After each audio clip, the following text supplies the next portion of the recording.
My name is Jess Cervellon, and I'm super excited to bring you my new podcast, The Juice with Jess. This podcast is going to be about everything in your customer's journey.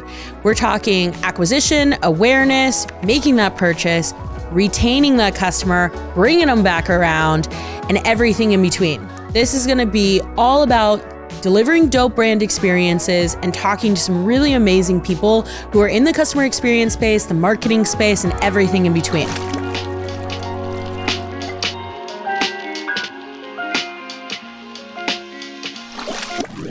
Welcome back to another episode of The Juice with me, Jess, your host.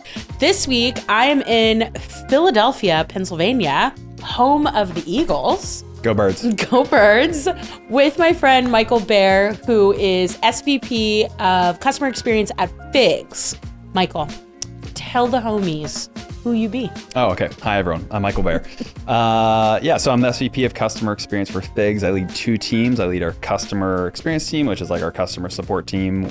Work with customers through email, phone, chat, SMS, social. And then I also lead our B2B sales team, which helps larger healthcare organizations outfit and uniform their team in FIGS. Wow, that's so interesting to do like both sales and customer support. Yeah. I have so many questions on that. Well, I have one question. Okay. So, you know how like in customer service, experience, whichever one you want to put it, right? Everybody's always like, we don't want it to be a cost center. Mm-hmm. Do you think with like having B2B sales and customer support, do your customer support people have any sort of like revenue goals? So my customer experience people currently do not have revenue goals. Which is good. Yeah, which is good. Yeah. Their only job is to make customers happy and serve them, and that's what they're supposed to do. Traditionally, I have. So, my background is like 7 years in financial sales, doing true inside sales. And then I moved over to the customer experience space, but always kind of like leading retention teams for mainly subscription businesses. So they had big portion of their role was retaining customers on subscriptions. And so they definitely had revenue targets. Yeah. I would actually say this is the first role I haven't had a lot of epiphany. This is actually the first role I've ever had where I'm leading a customer experience team that does not have some kind of like revenue or sales target, because I've always led customer success or subscription. Yeah. Definitely my B2B sales team, like they're all revenue focused. So. Yeah. I mean, of course, right? Yeah. B2B sales, right? Yeah. I think it's really interesting. Okay. So fun fact, Michael and I both come from B2B before e-com. And then even before that, we worked at Wells Fargo. Financial sales? Financial sales, which let's just even start there. Because we're going to take the audience on a big old ride. Okay. So let's talk about Wells Fargo. Okay. What did you do at Wells Fargo? Okay. So that was my first job out of college. I was lucky enough to get recruited my senior year and started there literally like 2 days after I graduated. I did consumer lending. So I worked at a branch, and then I eventually moved into one of our HQs, which had like 3,000 people in it when I joined in 2005. And then I was there for 7.5 years, which seems wild because people don't stay at jobs for 7.5 months anymore. Yeah. But it was my first job for 7.5 years. I did inside sales, and I was a supervisor, and then I ended up being like a call center manager for the sales team there. Yeah. Wait, what city were you living in then? I was in Philadelphia. Oh, yeah. what? Yeah. So I originally worked at a branch in Ohio because I went to school right on the border.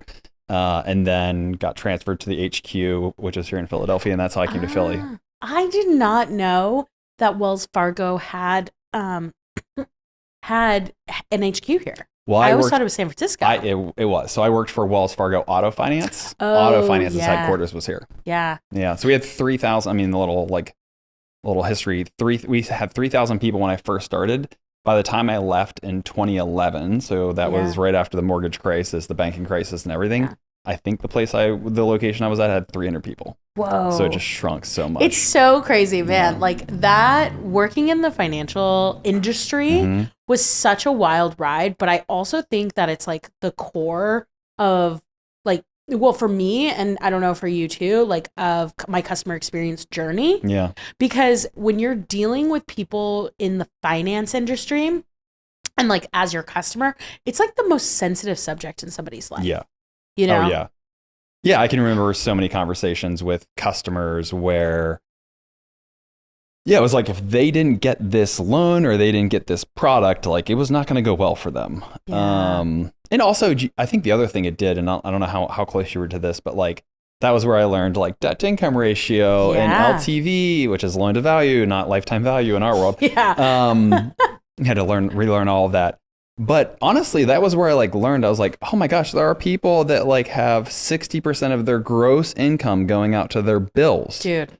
And I grew up like pretty poor anyway, so I was already like pretty scarcity mindset. Yeah. But going there and seeing just how much of the general public live paycheck to paycheck would be like an understatement, but like literally live in negative if you did their bills for them. It was pretty eye-opening because I was like, I don't want to be in this situation. Yeah. I learned for myself like during that time period. So when I worked at Wells Fargo, I worked in the branches. Yeah. I was, I forget what the role was called when you're like half a personal banker and half a teller. A PB. But it's like the step before that. Yeah, I forgot. It's like customer something rep. And then I was a PB, PB1, and then a PB2. Personal banker, that's what PB means. Yeah. Anyway, but I remember I worked in Wells Fargo while I was in college and like kind of like was on that trajectory because it's also, this is aging us, but there was during a time where like you would live paycheck to paycheck or you would just live above your means because the like financial, I don't know, society around you was like, here's a loan for that and here's a loan for this, oh you my know? Gosh. I could tell, we could sit here for an hour and I could tell you stories about lending policy that would explain a lot of what happened in 2008, 2009, 2010. It was just, But I think, ultimately, like, it is very, you working at a bank, if nothing, teaches you a lot about personal finance. Yeah. And that personally was quite valuable. Yeah. No, I agree. Yeah. I mean, I think it changed like my entire projection on it. Oh, and you made one comment, you were like 7.5 years. I definitely worked at that bank for like 5 years. Did you? Yeah. That's wild. But in a lot of different branches. Yeah. Oh yeah. I actually, man, this is like going really deep, but I worked in like, and this is in California, but I transferred to one of the last branches I transferred to. I actually experienced like I was robbed. Oh no. I don't know how to really say this right. Yeah. I was robbed, but oh my gosh. But it was like with a note. There was like no like weapon or anything like that. But in those moments, it's so interesting because like, you know, you go through all this training and you're supposed to say like green bag or something, right? And I literally just like backed away from the teller thing and I was like, I'm being robbed right like I'm walking out. like, I gotta go. Yeah. That was the end of my Wells Fargo career. Was that your last? Yeah. That was like, I'm going to go work in an office now. Yeah. Anyway. Yeah. Working in the branch, I only did it for 1 year, but yeah, the volatility of people walking in is very high. Yeah. I know. Yeah. What an interesting time. Okay, so we're on a journey. I do want to talk a little bit about working in a call center though, because it's something that we actually like don't really talk about that often. I think where like in your career where you are today and like where I was is like, we're all in this like digital world, right? But like, there are these call centers still, right? And like, and I think I remember Philly, GoPuff. Oh yeah. Big headquarters here, right? Yeah. I remember like interviewing for a role from them like years ago, but for like call center with like hundreds of agents, all this stuff. Oh wow. What are like? Tell me about working in a call center. Like metrics are so different, service is so different. Well, so first, I'm clearly old. Look at me. I'm very old. I graduated college in 2004, started at Wells Fargo right after that and worked there for 7 years. You know, at that point, like most contact centers were call centers and the role I was in, it was pure sales. So like we used digital marketing and whatever that was back then and a lot of direct mail to drive calls to my team to then try to, generate revenue for the business. So we definitely had traditional call center metrics like abandonment rates and service levels and handle times and stuff like that. But honestly, it was like mostly like close loans. Yeah. Close all they loans, cared about. Generate revenue, cross-sell, upsell. And to this day, like, whatever happened with Wells Fargo, whatever it is. I'm super grateful for that experience because I learned two sides of the business. I learned like a, kind of traditional customer experience contact center metrics, and I learned traditional like sales revenue targets. Yeah. And I used both of those, and I've used both of those in almost every single role I've been in, and still to this day. So it's a different world. I mean, it's like, if you've never worked in a call center, where there's like 50, 100 people and phones are ringing off the hook and everyone's talking, like, it's just like a very different experience. But like to this day, some of my best friends were with that. Like I had some people over to my house on Saturday. One of the managers for my team was there, and him and I still kind of joke about, he had this thing where he would like kind of lean back in his chair and talk super loud. And he's like this very loud New Yorker. Yeah. And it was just the funniest thing in the world. There's just like, and this happens in contact center culture anyway, but it's just like, when you have 50, 100 people sitting around doing more or less the same job, it's fun. It is like, you're like in the fucking trenches, man. Yeah. All of those people, like, I mean, especially like whenever I was there, we kind of had like open OT, and I was poor and I wanted to make as much money. So I would work 10, 11 hour days to the point where I'd like lose my voice every single day. Dang. That was the only way I could pay for my bills. So, but yeah, you become very close with all those people. Yeah. Yeah. Do you want to know a fun fact? Always. That I've like never have said this to anybody? My first job was in a call center. Yeah. I worked for AT&T. Wait, I'm pretty sure it was Bell South. Was this in high school? Yeah. Yeah. Yeah. It was like 14. Wow. That could be wrong. 14, 15, somewhere around there. Anyway, living in Louisiana, because I grew up in Louisiana. Right. First job. And I worked for AT&T, but it was Bell South then. Yep.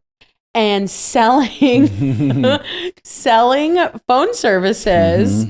I was fucking terrible at it. Yeah. I was so terrible. But I would imagine most 14 or 15-year-olds were terrible at that. Dude, I don't know what was wrong with Louisiana. Like, employment. That's very young. Let's not even go there. I had a paper out when I was 14, but no one's putting me on the phone with like adults. Yeah. I don't know how I even got this job. Yeah. Dude, I do not know how I got this job. Okay. But like how crazy, like I know what you're saying about like those call center environments. You have your little cubicle and your headset and like you connect to your calls and it's just constantly. I would do 70, 80 calls a day. Most of our calls were like 20, 30 minutes long because these are like financial loans. Yeah. You have to like talk through it. Oh yeah. 70? Oh yeah. To 30 minutes each? Dude, I was on the phone all day. Oh my God. Like all day. These jobs that shape your core, my friends. I know, that's like, I have a team now and they're like, I don't want to do 10 calls. I'm like, I don't really have much sympathy for that, but okay. You're like, you should really get on the phone. Yeah, man, that was my first job. I didn't last very long. Yeah. I think I lasted like maybe 2 months. Yeah. I was, I'm not a good salesperson. I kind of tell people all the time, like, I'm not good at that. I'm really good at process. I quickly figured out like being organized, having trackers, holding myself, like I had little tickers about how I would do everything. Yeah. Made all of the difference in the world. Yeah. When did you decide that you were really good at process though? I think it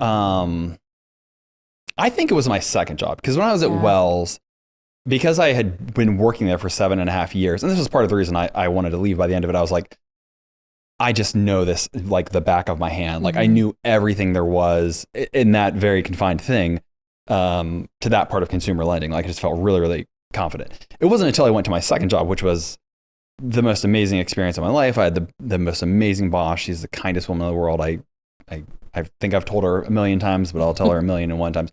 But that was the first one where I was like, and then I was good there. I wasn't like, I wasn't good right away. It took me a long time. It was energy. So it was completely different.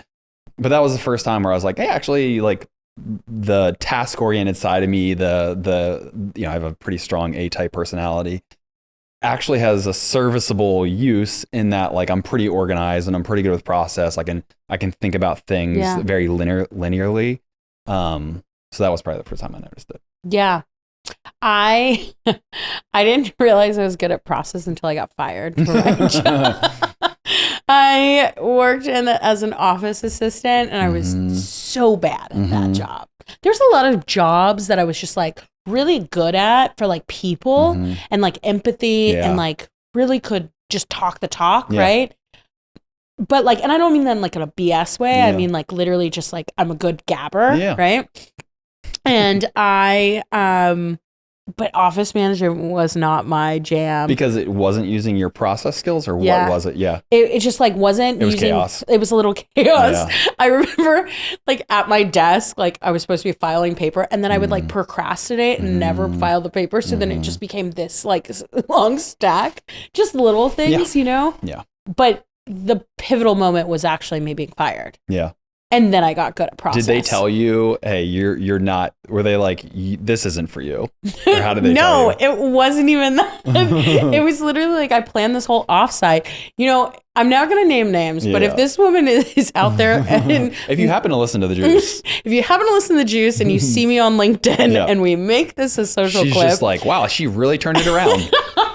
I wonder, I actually think back, I'm like, do these people wonder? Like, because they're actually on my LinkedIn. Heck yeah. Anyway, so I planned this whole offsite, and then I remember, I think the last straw was like a reservation was wrong at a restaurant, which actually wasn't my fault. It wasn't even my fault. Of all the things, right? You're like, I wasn't even the one. That was not even my fault. And so a reservation was wrong, and then like the next Monday, I like get called into the office, like, and I don't get told like why or anything. It was just like, we're gonna let you go. Oh, but were you secretly like, yeah, this is probably for the better? No, I was really upset. Oh. I had never been fired from a job. Yeah. But now looking back, I was like, no, that was probably for the better. You know, I learned my lesson. Yeah. I have a lot to say on that, but I think if you've never been fired or never been laid off, it's like, it hurts in the beginning, but I think with a little bit of time, a little bit of healing, you kind of quickly realize like, look, some of that stuff is not your fault. Like, I don't know if that was exactly your situation, but like some of that stuff is just like, you're not right for the company. Yeah. Right? And the company's not right for you. And if you're not thriving there, you got to find something where you're going to thrive. Yeah. Well, ironic here. Okay. So a job that I did thrive in was actually my first startup and reporting to the head of business ops because I didn't want to get fired. So I like knew I had to like shape up, you know what I mean? And so I like got really good at like process then. But this leads me to like actually a question I want to ask you. So we haven't gone through your entire career yet, but if somebody's out there listening, what is one of the biggest lessons you've learned in your CX career that you would want to share with somebody? In my CX career? There's so many. What's the one? I don't know if there's one. You're gonna edit out all these ums. Yeah. You know, fine. I would say the one thing that I feel like that I do differently, or at least I really try to focus on, is Reid Hoffman has a saying that you listen to anecdotes, you make decisions with data. And one of the really nice things about working in customer experience is you have data for everything. There's a scoreboard for everything. CSAT is a number. Service level is a number. Net promoter score is a number. You can have numbers for everything. Individual performance, team performance. You should be able to measure all of that. Even like the qualitative stuff, you can start to like, put some measurements to that. And I really have always tried to hold myself to the extent where like the last 2 CX management teams I've led, I title our Slack channel like with that topic, because I have always really tried to hold myself to like, I don't want to trust my gut. I don't honestly think I'm definitely not that smart.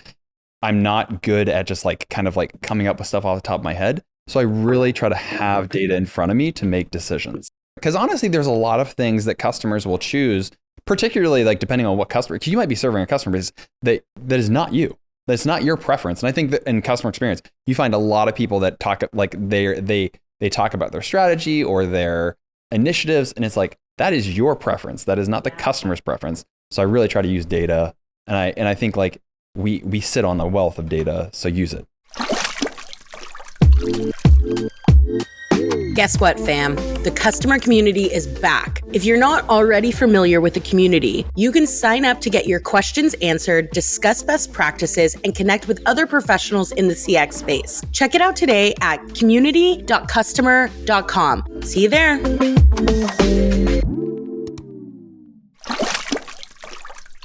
Probably gonna get like eaten alive for this one. But I don't think that customer experience is all, like, I think it is data, for sure, right? Data insights to lead you to the decisions, to like, you know, test out your hypothesis if your strategy is correct, right? But I also think that a lot of times people are looking at the wrong metrics. Totally. I was asked a question today. A shout out to my friend Zach Cox. He sent me this, I don't know, like video of Jeff Bezos talking about customer service in Amazon. And he asked me for my opinion. He was like, it was customer service in Amazon, but what Jeff was talking about was like, I'm calling my guy Jeff, you know, Bezos was talking about was, talking about metrics. And he was like, if you're only looking at the metrics, you're never actually looking at like the customer service, right? And I actually do believe that. Like, I feel like data and insights will inform you and will like prove your hypothesis right or wrong, right? But I also think that we have to be flexible in the metrics that we're looking at. Yeah. Right? That's the video where he's like, the numbers were saying one thing, they were saying we had really good service, but then customers were telling us, so he just pulls out his phone and he calls the number and they wait on hold for like 12 minutes before it gets answered. Yeah. And it's, to me, it's just like, well, that just seems like they were, it seems like they were like cherry picking numbers. And a lot of people certainly will do that. And honestly, I understand why, because most people, it's like, you know, if your performance is measured on these numbers, you're going to certainly try to pull numbers that make it look like it. But if you're the leader of something and you actually care to make the customers' lives better, then you can't be cherry picking numbers that just make it look better if it's not actually. Right. And it's like, and I think those metrics are really good, like especially in like call center or the digital world of it, whatever it is, because it's like, yes, like average handle time, the amount of tickets, like all of those things, those metrics are like good for you to know of like what's coming in. But I think that also tells you how are you doing in reacting? Oh, totally. It doesn't tell you how you're doing proactive. This gets to like, that's why it can't be the whole story. It can't be that. That's why customer service, customer support is not just customer experience. Because the three things that I primarily like report off of are for sure customer experience tickets, because we have a really wonderful customer base that will tell us straight up what they love, what they don't love. We also have like garnered so much, and I think this is a key part of this. We've garnered so much trust with our community that they know we listen to them. We actually have things on our app that like reinforce that point. We certainly have that with the policies we have in place. But then we also, you know, we infuse just as much social listening. We infuse just as much surveying. And once you combine all three of those, you know, outside of like microphoning, you know, doctors and nurses walking around a hospital and hearing their feedback, and when they talk about us, I feel like we have a pretty good sense of their voice.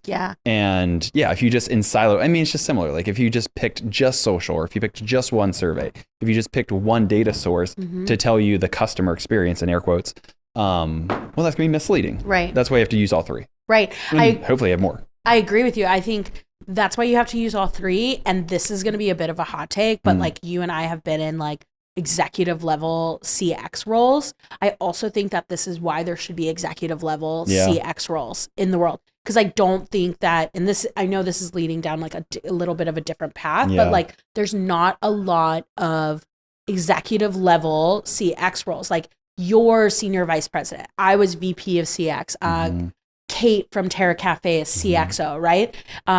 Eli was senior director at Jones Road. And like, but the reason I'm naming all of these like positions is because a lot of times people look at, especially in e-com, CX as CX, just CX managers. And they only look at the one layer of it. But then like, if you're looking at your brand and you're looking at your brand strategy and all these other pieces, you should be like, you have so much first party data within this team that like, if you're never leveling your CX team up to like strategically think on like that executive level, or even share those conversations or like the insights that are coming through this department, like you're not really advocating for your team, your customer. Some of that really comes down to like, what does that organization want their customer experience to be? If you want it to just be like, to get back to your cost center your cost center comment, if you want it to just be customer service, if you just like, we don't want to hear about these problems, just take care of them. Like, you know, at one time I heard someone make an offhanded comment about my team. This is a long time ago, where it's just like, he needs to just shut up and go answer emails. What? And like, I was just like, that person has, and like, part of me is just like, I have probably not done a good job of like evangelizing to that person, like the value that we provide to the organization.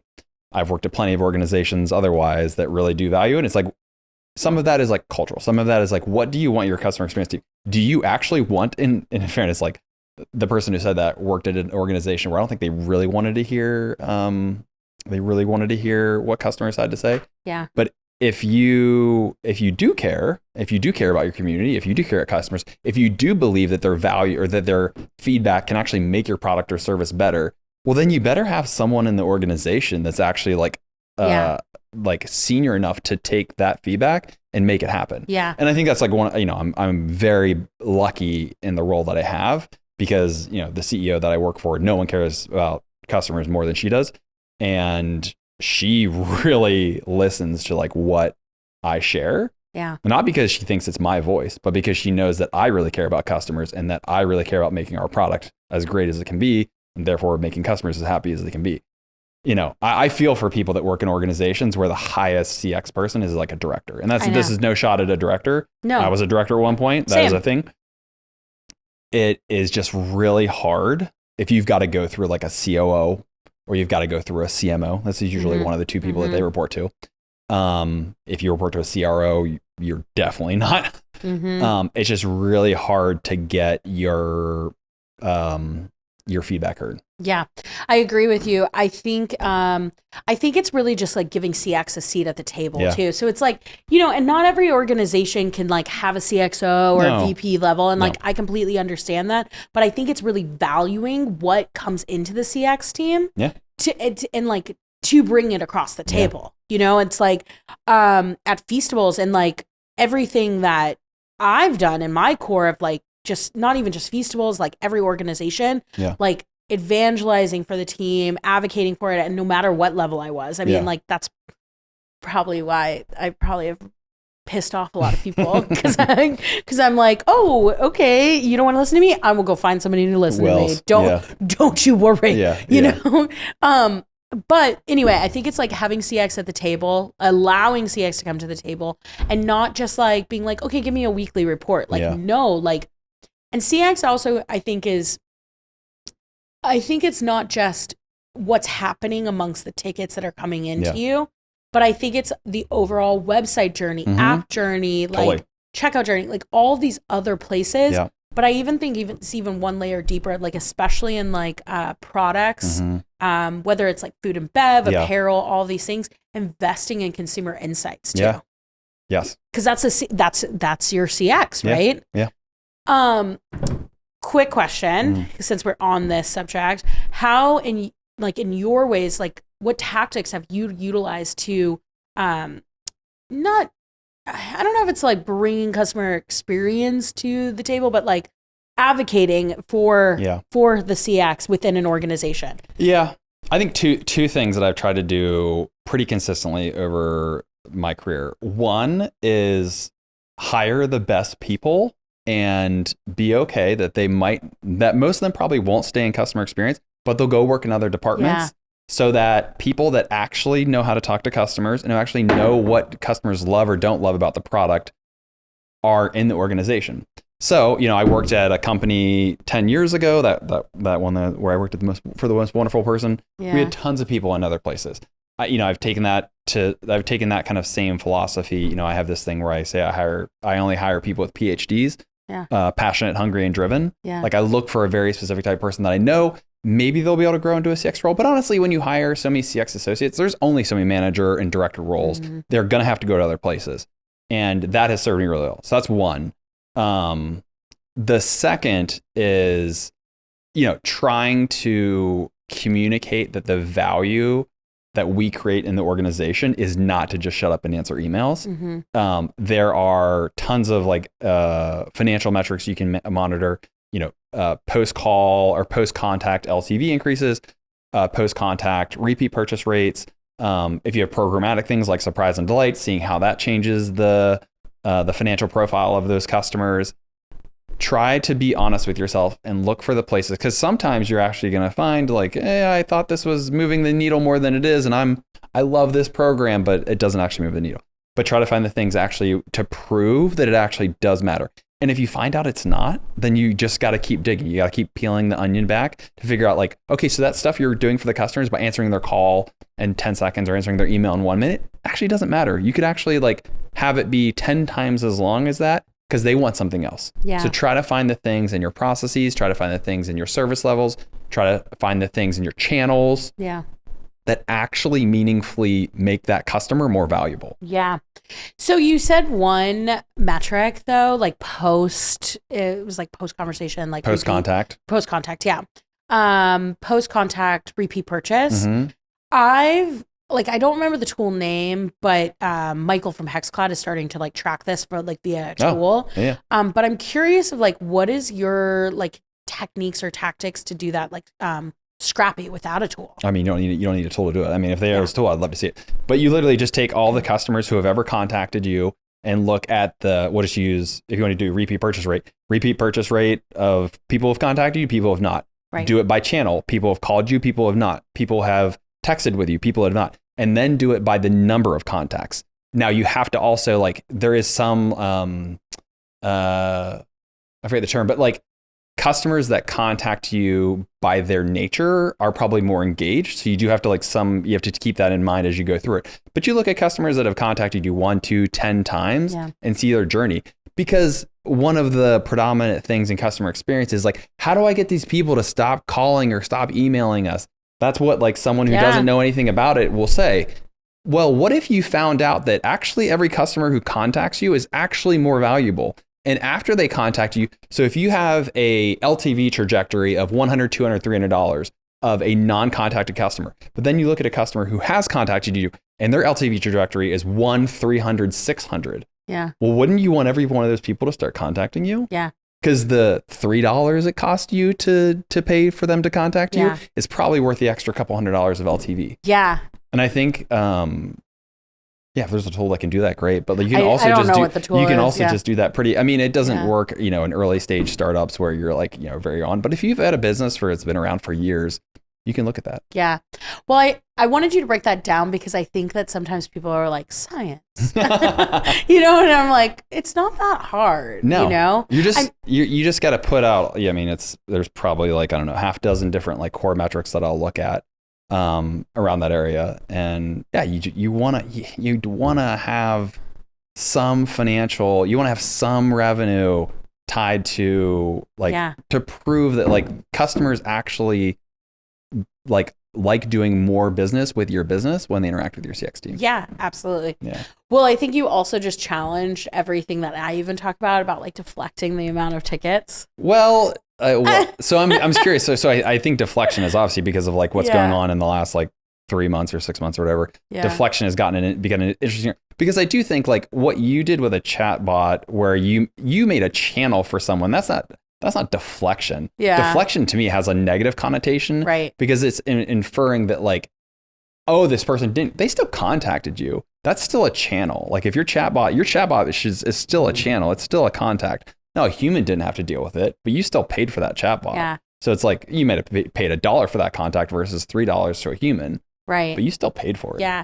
Well, I think it was like also a different scenario with the chatbot. Yeah, you were doing it because you don't want people being like, hey, bro.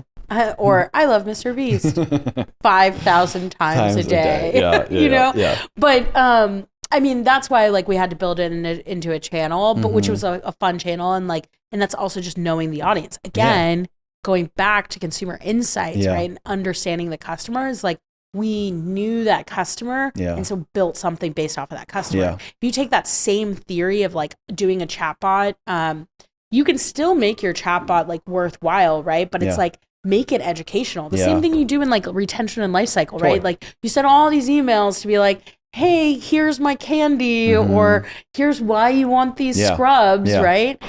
Do that same thing when the person's on your website and looking for the information. Yeah. There's like nothing wrong with that. Yeah. I'm so interested to see like where this whole thing goes because there's so many companies with seemingly chatbot products now. And they all seemingly tout the same value propositions. They're all a layer onto like. And I'm not sure how many times you got the article or the press release from what was that payment company that like deflected? Oh, Klarna. I don't know how many times you got that sent to you, but I got that quite a few times. And I'm just like, you know, I have a pretty informed opinion on this kind of stuff. Yeah. But it's just so interesting. I mean, like no one, the thing I'm always like, do you like interacting with chatbots? And everyone's like, no. And I'm like, so you want to put this in front of customers? Why? Yeah. It's just interesting how, you know, people in a business suddenly, you know, to go, I guess I'll contradict myself, to go counter to what I said, like, how quickly people will ignore their own personal preferences. Yeah. And also just like what most mass surveys say that most customers do not like. Yeah. You know, Gartner has tons of studies that say like 80-90% of customers do not like interacting with chatbots. Yeah. Chatbots. But I actually think this is really interesting. Yeah. Now we're in. We're going to fight this out. Okay, so I did see the Klarna thing, right? And I do agree with you that like a lot of people do not like interacting with chatbots. But what I think is really interesting is that there's a new generation coming onto the market where like of purchasers, right? And I don't even just mean like Gen Z, because Gen Z now is like they're too close to millennials where like Gen Zs are 30 now. Yeah, dude. I did some math the other day and I was like, the year 2000 was 24 my years gosh. ago. Okay. My wife and I are like rewatching Sex and the City right now. Oh, good. I love that which show. I know, Gen Z, you're just like, what is that? And it was like this amazing show that came out in the late 90s, early 2000s. Carrie Bradshaw, fashion icon. And we're just like, oh my God. This was because, you know, it ended right as I was graduating college. And I'm just like, oh, I miss this time. Yeah, dude. I, with my fiance, Alex, we just watched all of The Sopranos. Oh my gosh. Yeah. So good. Oh, so good. But same thing though. It's like so simple. That was like late 90s, early 2000s. Yeah. Razor phones, Blackberries, you know, it just, yeah. So, okay. So going back to the thought though. So going back to the Klarna thing, yeah, so I do agree. Like, I do agree with you that I think that like a lot of people do not want to interact with a bot. But I think what's so interesting though is that I see like this Gen Z and this Gen Alpha, they do like interacting with them. Not all Gen Z, I mean younger Gen Z, right? And Gen Alpha, because going back to like my Feastables theory of like those individuals, like the amount of interactions that this chatbot had opposed to email and elsewhere was so insane. I know. Like, I mean, the chatbot alone would have anywhere from like 30,000 to 90,000 interactions in like a week. And when you built that wasn't Gen AI, right? Like you guys scripted most of that, right? It's all intent based. Yeah. So, which is also interesting, right? Like about, you know, I mean, kudos. I mean, I think this is one of the coolest things you ever built. Like, to build out that many workflows for that many comments and that many reactions, like it's incredible. Dude, so insane. Well, now I consult with people to tell them how to do these things.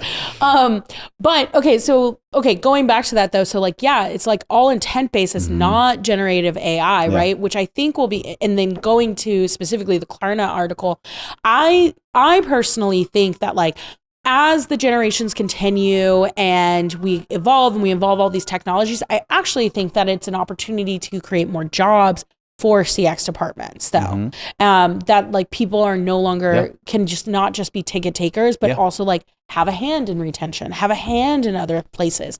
That's why I'm like, I do like it, but I also think there's a fine line when your bot's out there hallucinating in your social comments. You really need to back away and QA that bitch, okay? Yeah. Well, I mean, you guys, I'm sure you can speak to this way more than I can, but like if you've ever set up a bot, the volume of work that it takes to set it up and then daily maintain it. Dude. I mean, it's just like, you know, having a team of people, like they need to be told what to do. The bot needs to be told what to do. Unless you're like free range, like just Gen AI, like whatever it wants to reply, it's like, most of the AI is on the inbound side, meaning it can read the customer's inquiry and figure out its intent. You still need to tell it what to do back. Yeah. And I don't think you just want to let it say whatever you want. Yeah. So, you know, that is going to take a lot of work. It's going to take people managing it. Absolutely. And I think that's also an opportunity for jobs too. Yeah. Right? Because I've implemented a lot of different bots, my dude, and like it's programming, like it's workflows, it's you know, it's a triggers, headache. it's automations. Have low expectations. Yeah. Okay. Because like what you see in your demo, No. I guarantee it takes a good 4 to 6 months to get there. Yeah. You know? Yeah. Because it's got to, I mean, yeah, it takes a long time. Okay. So I've talked about my favorite initiative and strategy that I've implemented, which is these silly little bots. Yeah. What is, looking back on your career, like not just FIGS, like other companies that you worked for, because we haven't even gone on that journey. Yeah. What is your single most favorite initiative that you've ever implemented? That's a hard one. Yeah, it is. You know, it wasn't necessarily a single initiative, but I would say the thing that I am the most proud of, or the thing that brings me the most joy, is kind of what I was talking about earlier, is like the hiring philosophy that I was able to solidify a good 10 years ago, where I really figured out what type of person I want to have join the team, which would be an asset to the whole company. And to see those people, I mean, at this point in my I'm an old man, so this very long standing career, the people that I had an opportunity to hire 10 years ago, 11, 12 years ago, and to see what they are doing now is incredible. And I knew some of them. Like, I can tell you, I mean, I don't want to put these people, because I don't know if they listen or not, but like there were people named Anya and just like so many people that I'm like, this person's gonna be really good. Yeah. Like, I got the chance to hire them when they were 22, 23 years old, and they were gonna be really, really good. And that makes me more proud than anything. And to see some of them now, they're like leaders of companies. They have their own consulting firms. They are leading CX at organizations across, across the US. It's really rewarding. And I'm still like really, not all of them, but some of them, really good friends with some of them. And to hear about their successes is just like super rewarding. Yeah. I think despite all like the nitty gritty and the tactics and the strategies, right? I think the most rewarding thing about being a CX leader is actually leading people. The people stuff. Yeah. It's also the most heartbreaking because I can tell you, there's not a single person that ever resigned to me and it was like, it's always for like so many different reasons, but it's heartbreaking. It's like you care so much about these people, you see so much potential in them, and it's just not for everyone, right? Yeah. Like I kind of accept that, like, just because I think CX, like, I'm an outlier. I was able to turn a CX agent role into like, a pretty good career. I know everyone's not going to be able to do that. You don't, I remember all of them. Yeah. I remember all of mine too. I also, I remember a few people where I've hired them for one place and then I carried it on to somewhere else. That's the best. And then they've come with me, but then not all fucking fit. Really? Oh yeah, because the organization just wasn't right at that place. Yeah, and and I think that's something I learned in my leadership though. Is like what you were saying, right? Like you have your like 3 core, right? I think like over time I also learned like my 3 core like qualities, and one of them being flexibility and adaptability, which is the same. But I will say I don't have many regrets in my life. One of my regrets is I had an opportunity to work with someone that I really respected and really cared about and really thought the world of, and didn't take it, and that still like somewhat like sits in the back of my mind. I'm like, I should have done that. Yeah. So even if those people didn't work out, I think you taking them and showing them a different experience is still like, it's still really valuable and really rewarding. For sure. There's like one individual, I'm not going to put this person on blast, but at all. Yeah. Like it didn't work out at like the second organization, but they have found great success where I've like got them placed for the third, and like they're crushing it now, right? It was just like a different environment for them, right? What's also really cool is, and I remember this when I left a role a couple of years ago, and I had the best management team. Like the team that reported to me was just like, they were just the most wonderful people. And I was like, I would take all of them with me if I could. And what I started to realize was like, as time went on, I was like, they're all going to outgrow me. Yeah. Like they're all going to be me. Like now this is like years past, like they can all, I don't know if they can get my exact role, hopefully not, but but they can all go get a really high level role. Like they don't need to come report to me. And it's sad, but it's also like, it's just super impressive that like, they're all just like so great. Yeah. And rewarding though. Yeah. Sad, but rewarding, right? Yeah. Like I think that's the biggest thing just in leadership is like leadership isn't just about you like leading the individuals. Yeah. It's allowing for people to like upskill themselves above you, right? And like also delegating things to them so they can upskill above you, right? Like the teams that I lead, like I'll just use the Feastables example, right? Like when I left Feastables, my position wasn't replaced, but the gal that I put in as the like CX lead, like in my tenure there, is now running the show, and she's like crushing it. Oh yeah. And I like talk to her all the time, and she's just like, she still asks me for help on like some things or like opinions, right? And she's like crushing it though, that like after this, like she'll go and do something really amazing because during my time there, I might have been the VP of CX, right? But I was like in the trenches showing people how to do the things to become a strategic thinker. Yeah. And I think that's important. I had that exact same situation. I will name here. When I was at Inspire, I left and I'll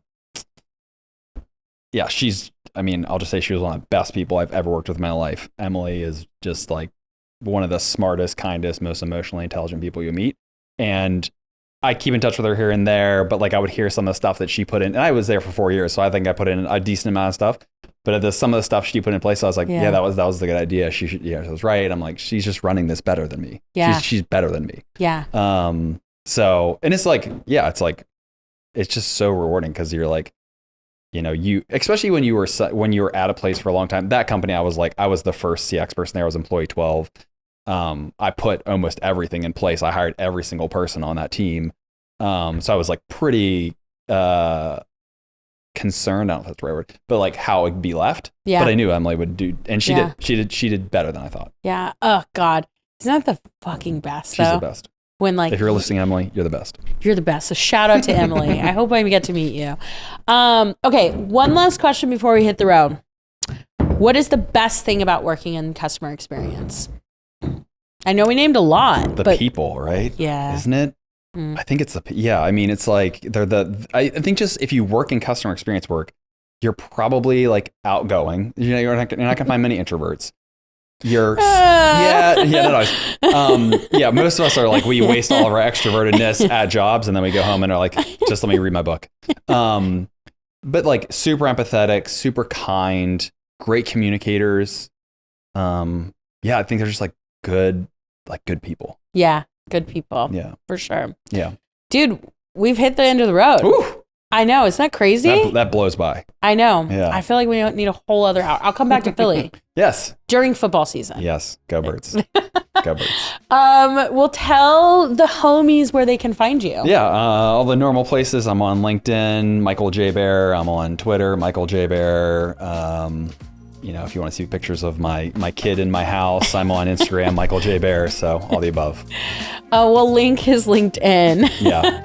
And some of the socials, okay, in the show notes. And just as a reminder, if you love tuning in, please subscribe to our weekly newsletter, The Juice.